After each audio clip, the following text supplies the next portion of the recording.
নমস্কার বন্ধুরা, আপনাদেরকে সবাইকে স্বাগত জানাচ্ছি দিনাটা অফিসিয়াল ইউটিউব চ্যানেলে। আজ 24শে মে, অর্থাৎ আজ আমরা চলে এসেছি দিনাটা গোসানি রোড আদর্শ ক্লাবে। আজ এখানে হতে চলেছে এক ঐতিহাসিক মহানুষ্ঠান।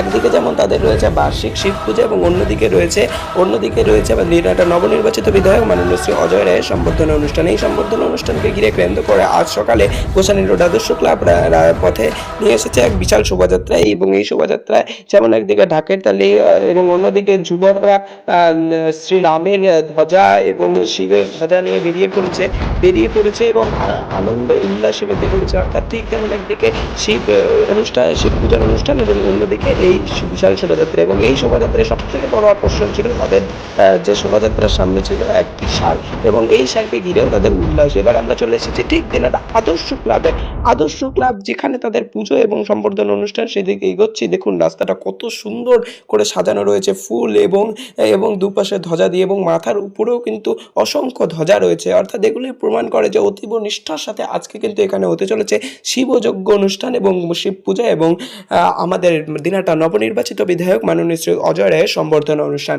আপনারা দেখতে পাচ্ছেন ঠিক মন্দির, এবং সেই মন্দিরের বাদিকেই কিন্তু করা রয়েছে দিনাটা যে নবনির্বাচিত বিধায়ক শ্রী অজয় রায়ের সম্বর্ধনা অনুষ্ঠানের সেই মঞ্চ, এবং তার বাদিকে কিন্তু সকাল থেকে শুরু হয়ে গেছে শিবযজ্ঞ এবং শিব পূজা। অর্থাৎ একেবারে অতি নিষ্ঠার সাথে কিন্তু এখানে শিব পূজা চলছে। আপনারা দেখতে পাচ্ছেন কত সুন্দর করে মন্দির চত্বর সাজানো রয়েছে। এখানে একদিকে যেমন কালী পূজা হয়, দুর্গা পূজা হয়, এবং শিব পূজাও কিন্তু প্রতি বছর হয়। অর্থাৎ বার্ষিক যে শিব পূজা সেটা কিন্তু আপনারা দেখতে পাচ্ছেন আমাদের দিনাটা অফিসিয়াল ইউটিউব চ্যানেলের পর্দায়। আপনাদেরকে সরাসরি দেখাচ্ছি সেই ঐতিহাসিক মুহূর্ত। এবং দেখুন রাস্তা কতটা সুন্দর করে সাজানো হয়েছে। অর্থাৎ এই ঐতিহাসিক মহোৎসবে আপনাদেরকে আমি আমন্ত্রণ জানাচ্ছি, দিনাটা অফিসিয়াল আমন্ত্রণ জানাচ্ছে। আপনারা সবাই চলে আসুন নেক্সট পার্ট পরে ভিডিওতে।